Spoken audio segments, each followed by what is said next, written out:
Okay.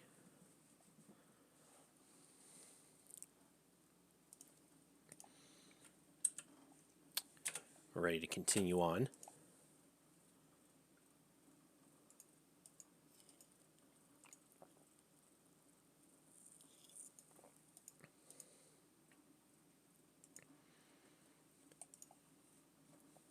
And we're back in front of Eve's, but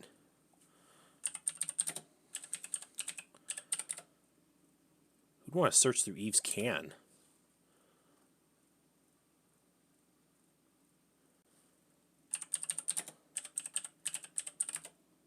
Okay. Searching through the trash until your suit turns off-white, you discover your passport stuffed between pages of an old Cosmo. We need this. Okay.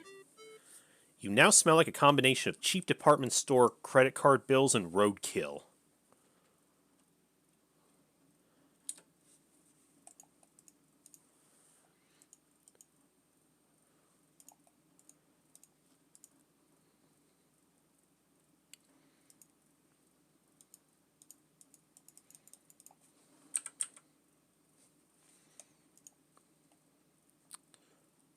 Say, look, the store's finally open for business. Okay, let's check it out.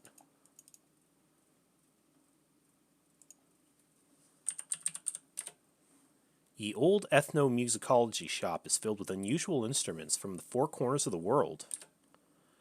You wonder which ethnic subculture makes such extensive use of electric amplifiers and drum sets.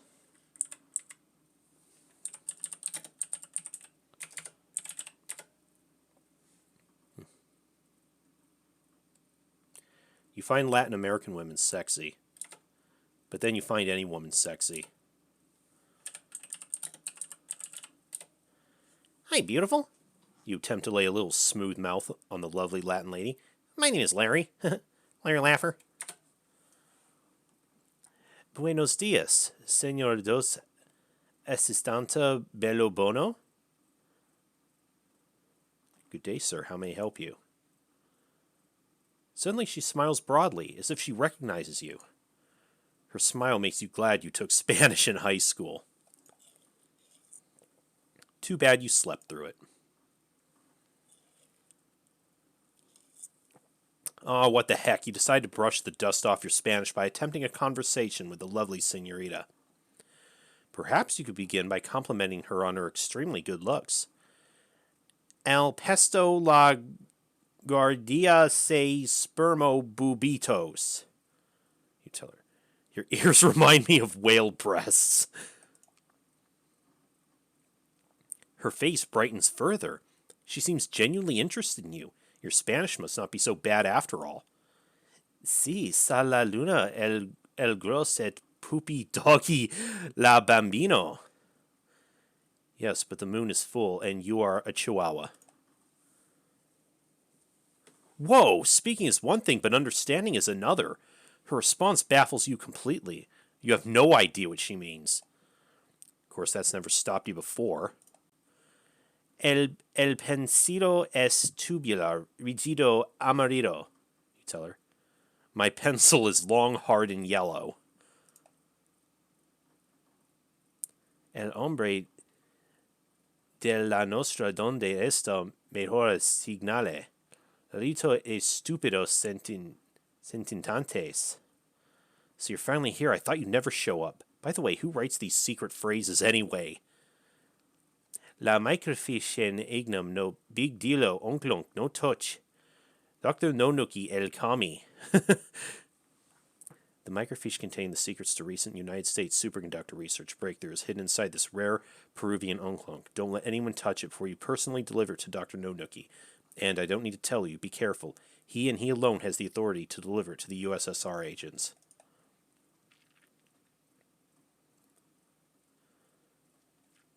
Mucho gracias, la señorita. Thanks, I guess. As best you can tell, she wants you to keep that unusual musical instrument on the counter.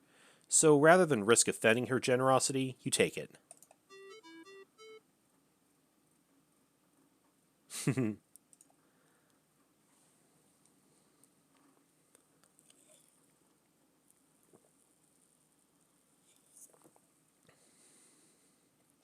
Say, what an interesting car, you think to yourself. How does he make it do that? You're so distracted by the lowrider that you fail to notice the unusual little man lurking beside the car. He, however, doesn't fail to notice you. The little guy in the trench coat gives you a short head start, then follows you. Larry, be careful. This guy's up to no good.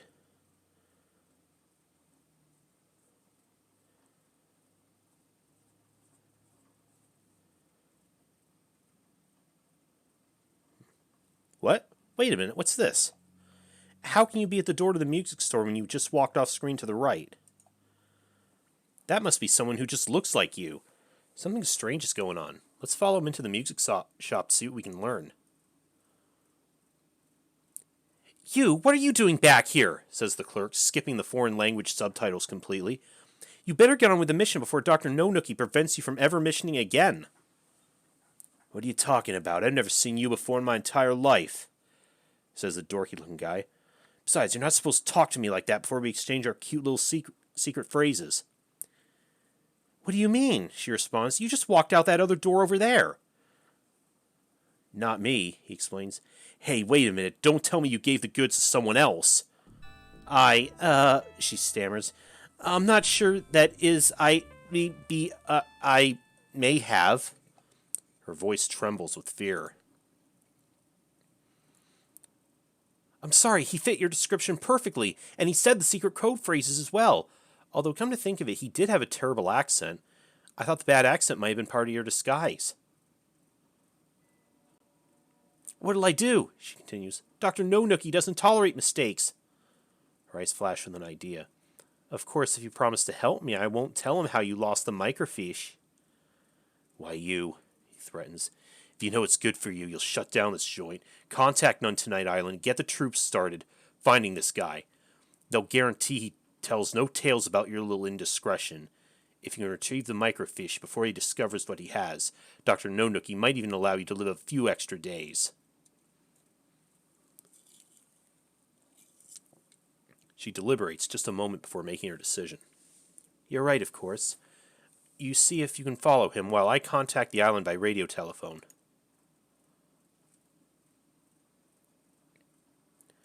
Well, Larry, this is certainly another fine mess you've gotten us into. Not only is the KGB after you for grabbing what was supposed to be theirs, but Dr. No Nookie's beautiful army of henchettes, game show hostesses, church secretaries, and bimbos is now hot on your tail. Since we've now learned the worst, we'll rejoin you as you wander through Los Angeles.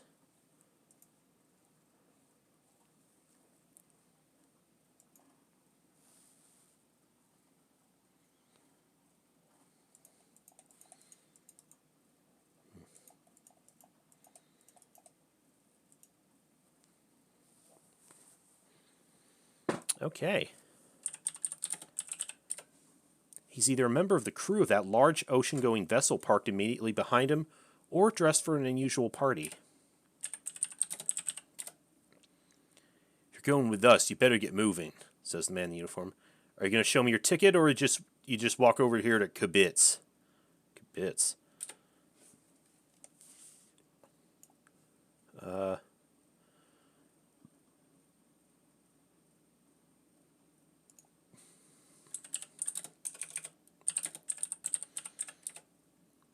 Hi, told the purser. Here's my ticket and my passport. Okay, you just made it. Let's take a look at that passport first. Oh, nice photo, he says sarcastically. Now let's see if your ticket's in order. Ah, geesh, another freebie. When are these suits in marketing going to realize these boats don't sail on wind power anymore? Oops, I'm sorry, it's not your fault. Regaining his composure, he continues. Your cabin will be on Deck F, cabin number 1. That'll be all the way below decks and to the rear. This will give you an excellent opportunity to hear all the subtle inflections of our diesels. Well, Larry hasn't exactly, you may enter now.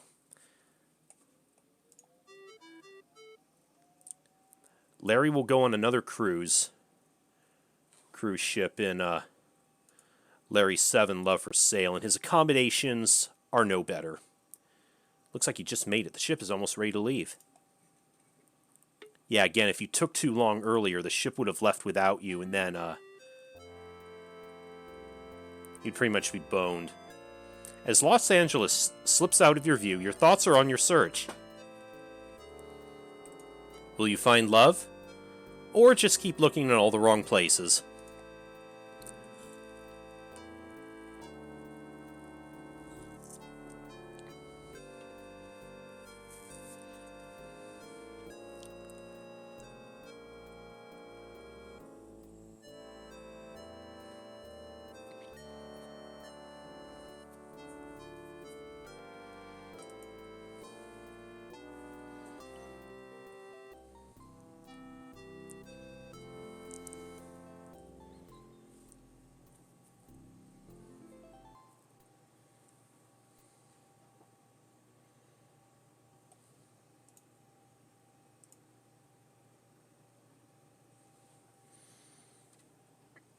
Alright.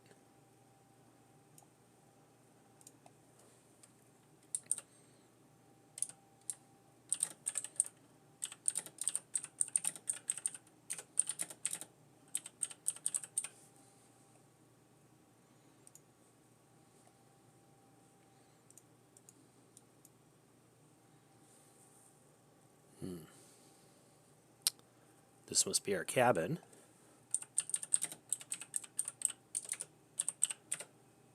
No one on the dating connection promised you a deluxe cabin. In fact, this is surely unluxe.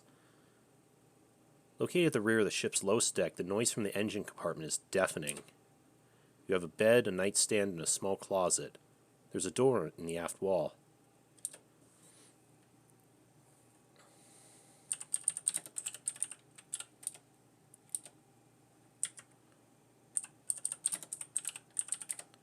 There's a bowl of fruit sitting on the nightstand with a note attached. You read the note. Bon voyage, Larry. Love, Mrs. Bimbo. Who's Mrs. Bimbo?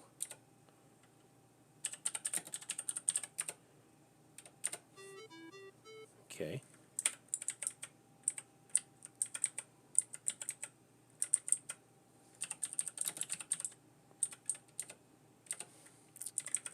I'm right in front of it.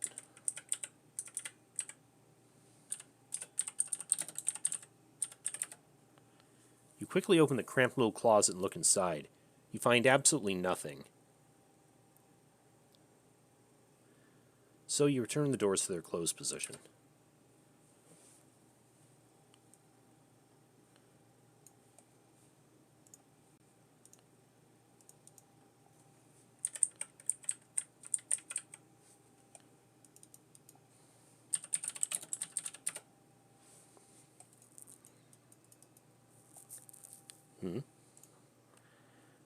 Well, well, well, what have we here? Says the woman in the bed. Or maybe this needs an ara ara. Uh-oh, Larry, you've been caught entering someone else's stateroom. Why, I do believe it's that darling young man that my daughter won on TV, says the woman. Good Lord, she's Bachelorette Barbara's mother. Poor little Barbie got to feeling poorly just as the cruise was about to start, so I decided to borrow her ticket and come along instead. Oh, great. Your mind quickly envisions Paradise Lost. I hope you don't mind. I convinced the purser that it was in his best interest to assign us to adjoining cabins. I'm sure I can make your voyage enjoyable. I really want to get to know you, if you get my drift. After I saw you win that lottery show, I thought you were just about the cutest thing I'd ever seen. Except for my mister, of course. May he rest in peace. He was a good man and unusually quite sturdy, but one day his heart just couldn't take it anymore. You wonder why it's necessary for you to learn this. Honey, anytime you want to come over and see Mama, you just feel free to pop on through that doorway, you hear? She attempts to give you a cute, girlish smile. She fails.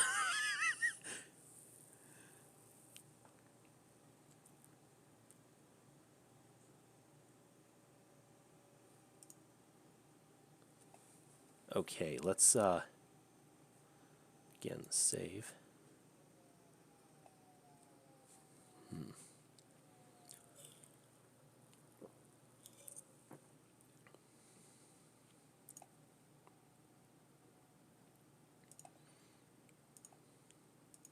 Now if we... Wow, Sonny, shrieks Big Mama. I thought you were never going to come over here. Sit here on the bed while I slip into something more comfortable. I'll bet you'd like this little mink-lined leather special, wouldn't you? Now you get comfort in those chromium chains and handcuffs conveniently attached to the four corners of the bed. Holy shit!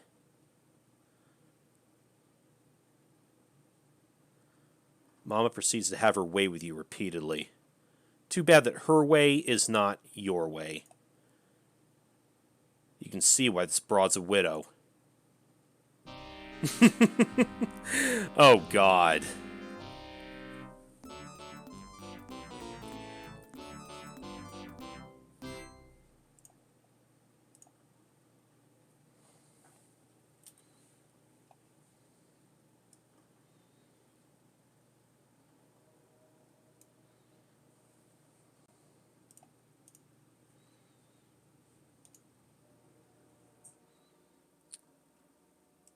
Okay, we actually need something in the drawer on the nightstand, but we can't get close enough yet, but...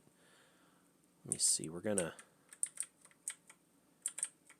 Let's see. Oh.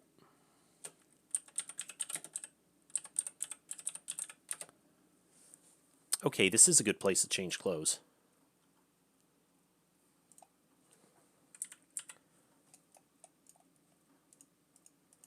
Okay, she's still... No, okay.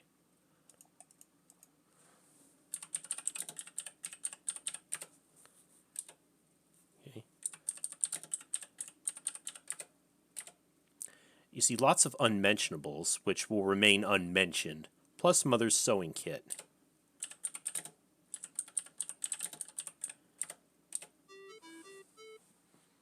Okay.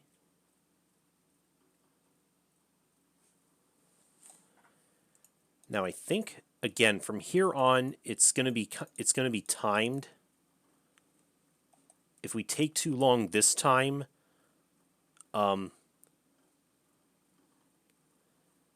it will become nighttime, and when we enter our room, Mama will just barge right into our room, and it's not going to be pretty.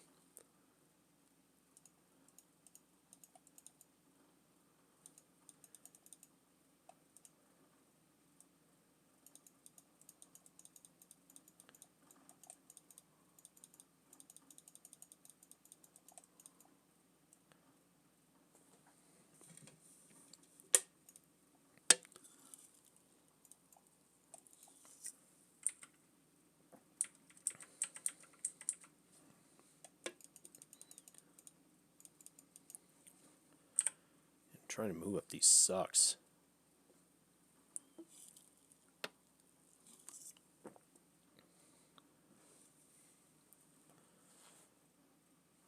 Okay.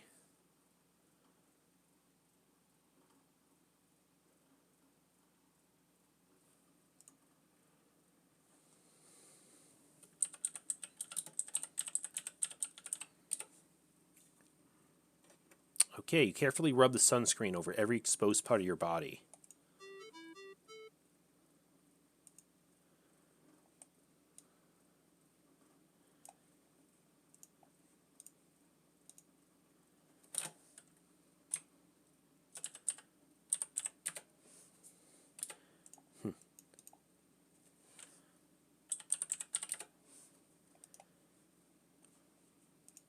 Okay. The water's clear enough to see too much of that guy in the inner tube. There's a bikini top down here, so...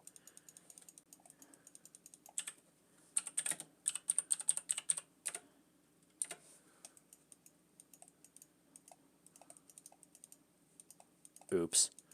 Did you just pee in the pool? Exactly how long do you think you can hold your breath? Okay, yeah, we can't stay down here too long or you'll drown.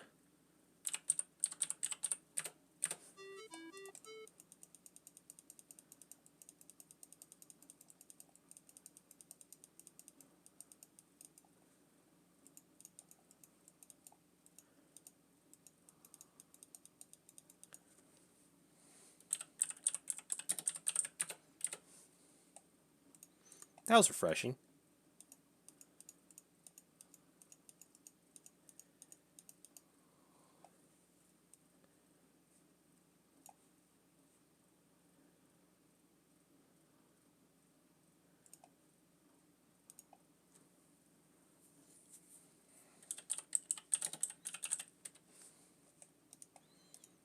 Now,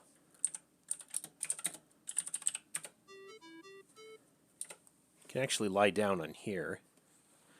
Seems like a lovely day to catch a few rays. If you did not put the sunscreen on here, you would just cook to death in the hot sun.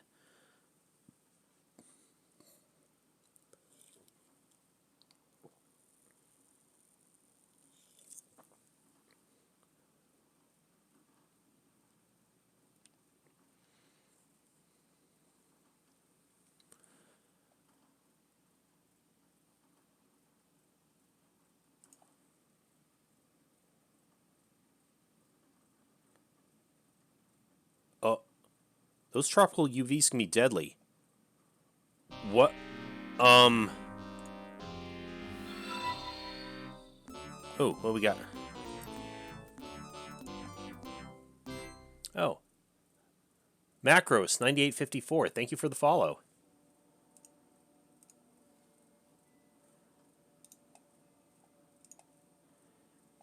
Okay, maybe you're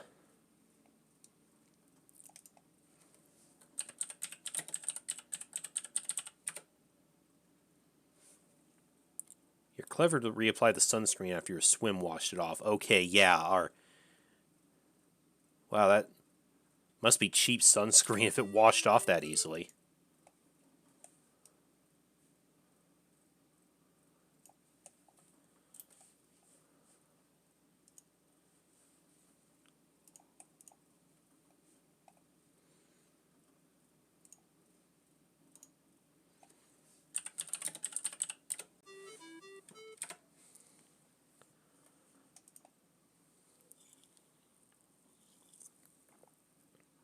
Good thing you applied that sunscreen.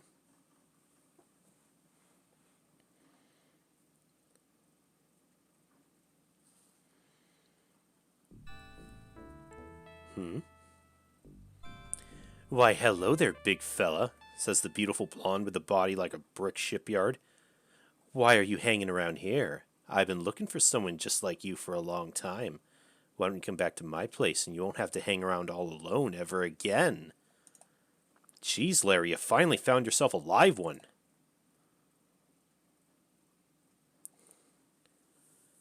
Come on, Samson, I can't just wait to get you all alone.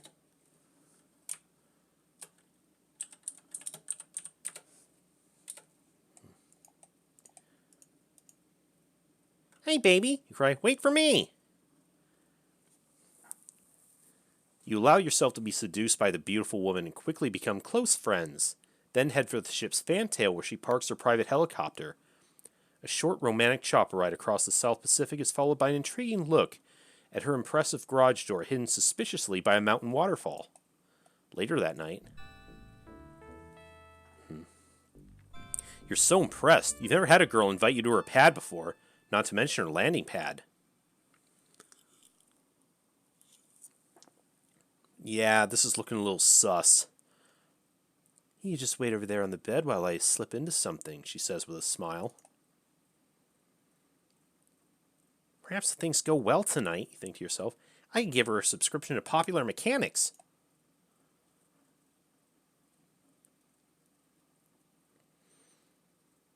Hey, baby, you say. What a great kinky bed. Huh? A little too kinky. Hey, what's going on here? You shout. Get these ankle cuffs off me. Why the handcuffs?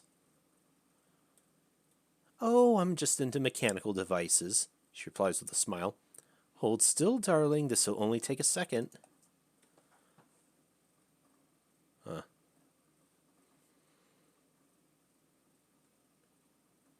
Oh, what the shit. Why does that look like hydrofluoric acid below me? You shout in terror. Because it is silly, she responds. What is that? And a laser. Well, Larry, this brings a whole new meaning to the term dismemberment. Do you expect me to talk? No, Mr. Laffer, I expect you to die.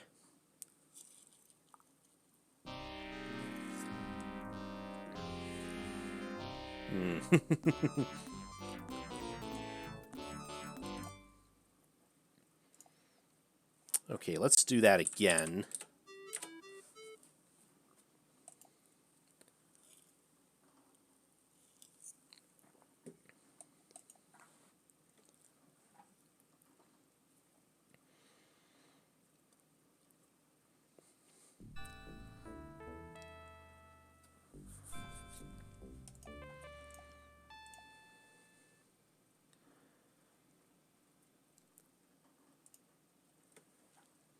This time, let's not fall for the trap.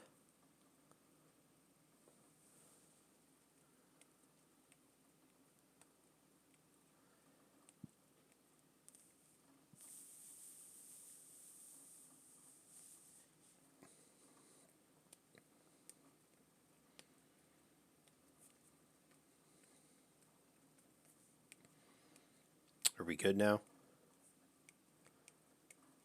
Okay.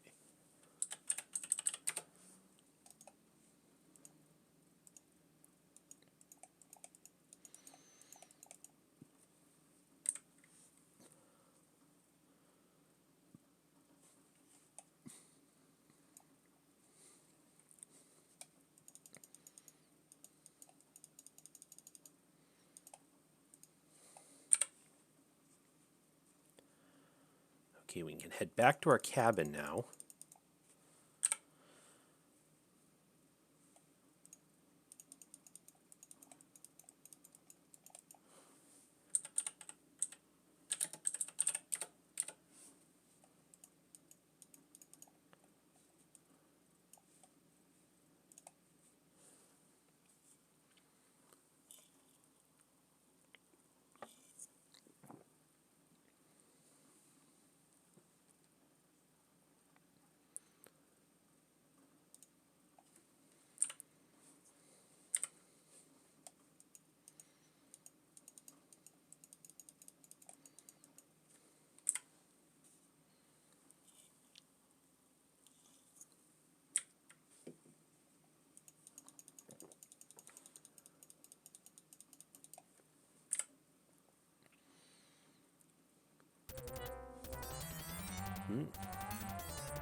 Another barbershop.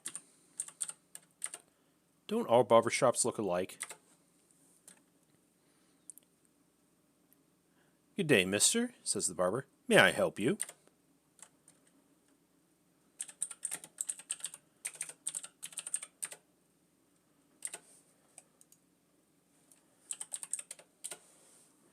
Is there anything you can do for this hairline of mine? You ask the barber. But of course, mister, says the barber. I've got exactly what you need.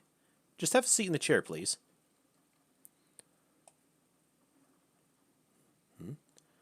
Did he just take that... Did he just take the mop off its handle?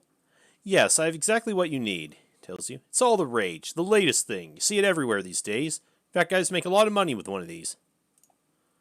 I call it the Jimmy model. I'm sure you'll like it just fine. He places the Jimmy carefully on your head.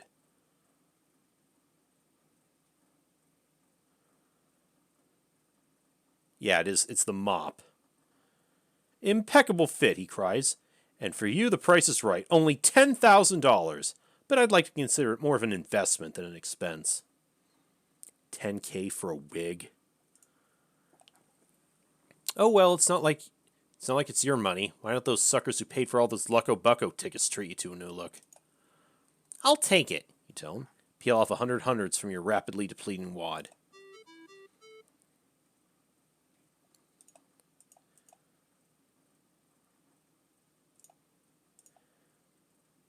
Catch a good look at yourself in the mirror and slip the wig into your inner jacket pocket. You tell the barber, thanks a lot, but I think I'll save this until my cable channel application's approved.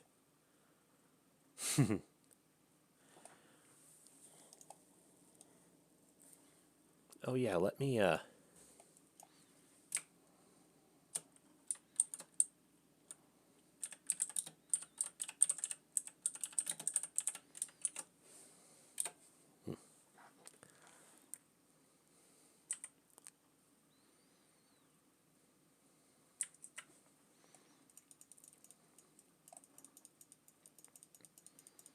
Okay, now let's head up to the... Yes. The ship's revolving nightclub has a television set behind the bar and only one empty stool. There's a complimentary bowl of spinach dip at the left end of the bar.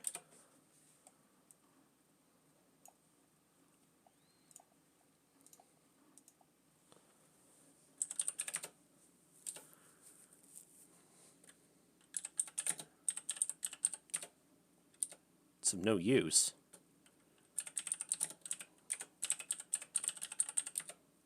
Hi, said the bartender with a smile.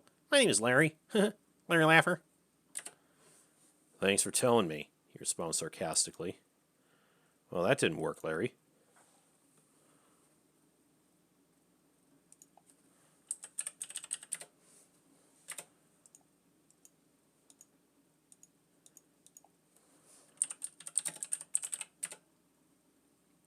All the tables are occupied by people enjoying themselves.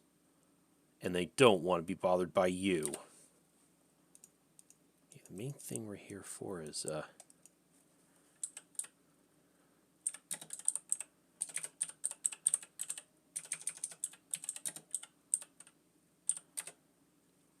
grab the loaf of French bread filled with spinach, mayonnaise, and spices. Good.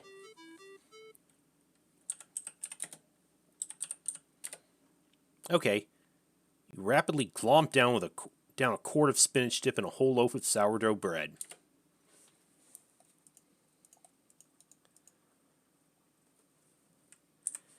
Yeah, there's really nothing that we're going to get out of that.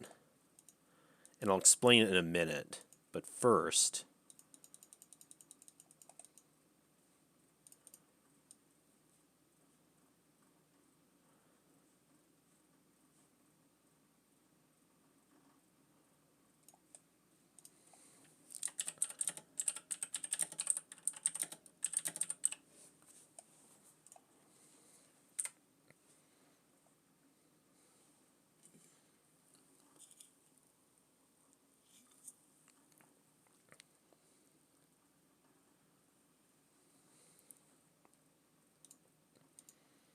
I think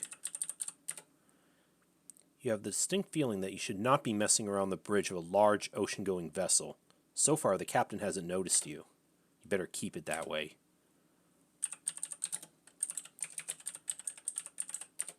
The ship's flashing dials and lights reveal nothing, but there's a large switch on the center console directly behind the captain.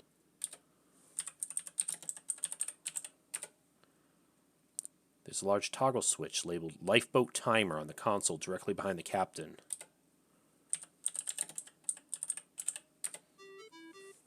Silently, cautiously, so as not to attract the captain's attention, you move the large toggle switch to the start position. A faint ticking sound begins.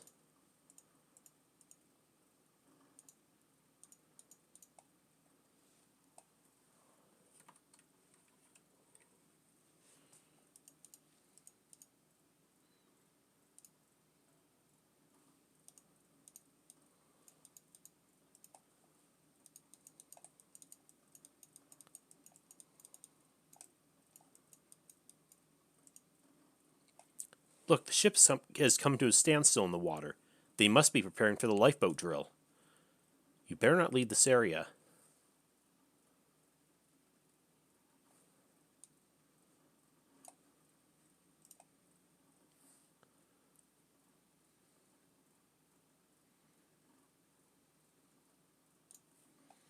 Okay, let me, I think... Let's see.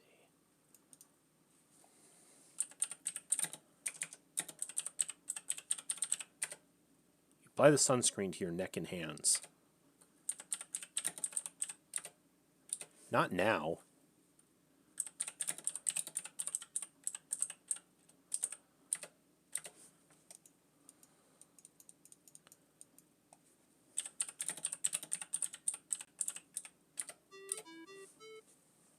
Okay.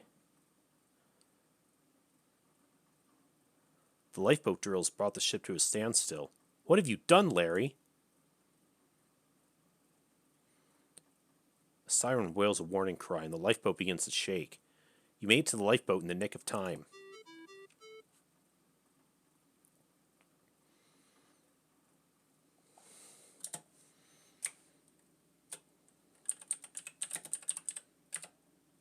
Good idea. This would be a perfect time.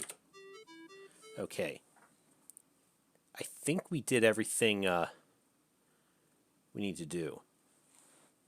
Slowly you drift away from the cruise ship. You wonder what you forgot to pack. Well, you're about to find out.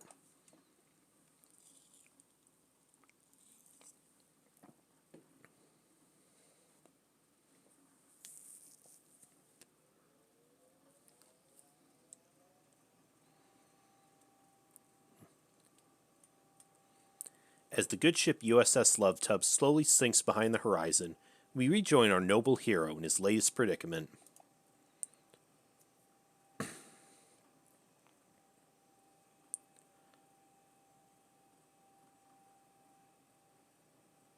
Isn't it funny how time flies when you're having fun?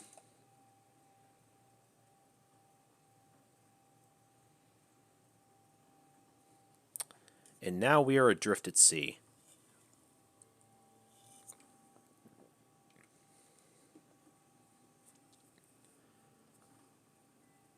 Boy, is that sun hot. Okay, I think here we needed the sunscreen as well as getting that wig. Otherwise, Larry would die from sun exposure. It's a good thing you use that sunscreen to block those ultraviolets. The sun out here is hot enough to fry an egg.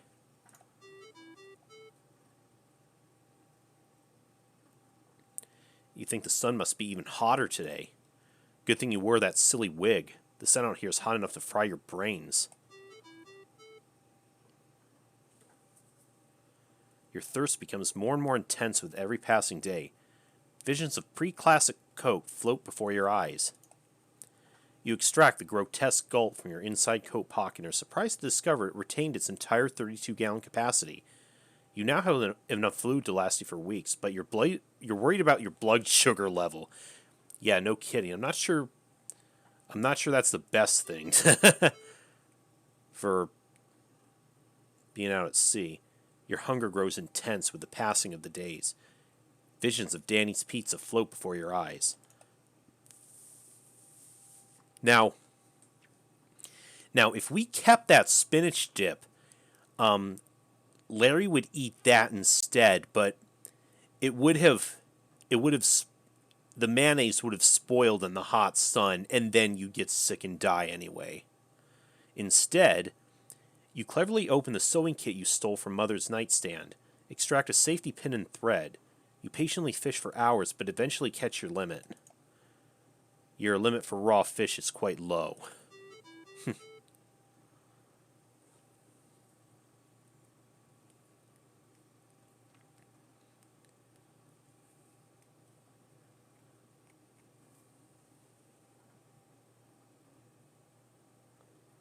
During a particularly rough storm late in your 10th night at sea, your lifeboat crashes on a coral reef and shatters to bits. You grab the largest piece of wood you can, hold on tight, and survive the storm. The dawn finds you crashing through an offshore reef, tumbling through the surf to a gorgeous beach. Hey, Larry, that's you out there in the surf. Land ho! You cry.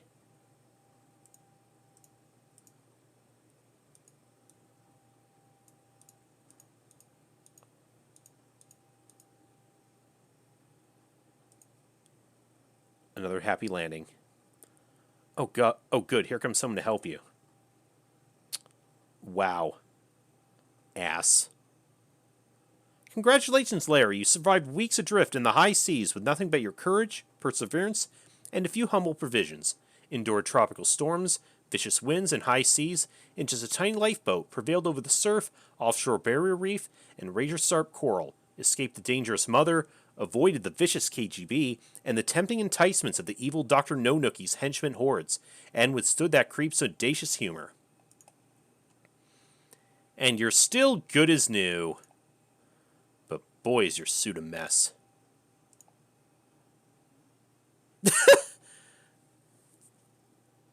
Don't you just love a good polyester? But now you wonder, where am I?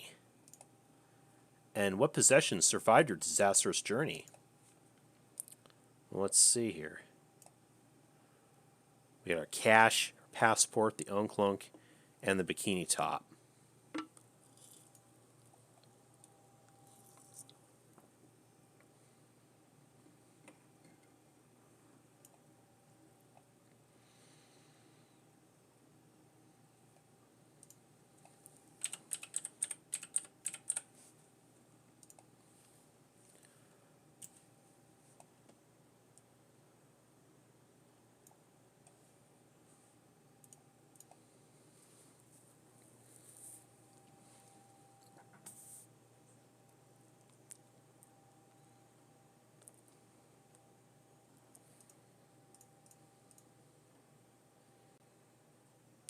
let's see. With that, I think give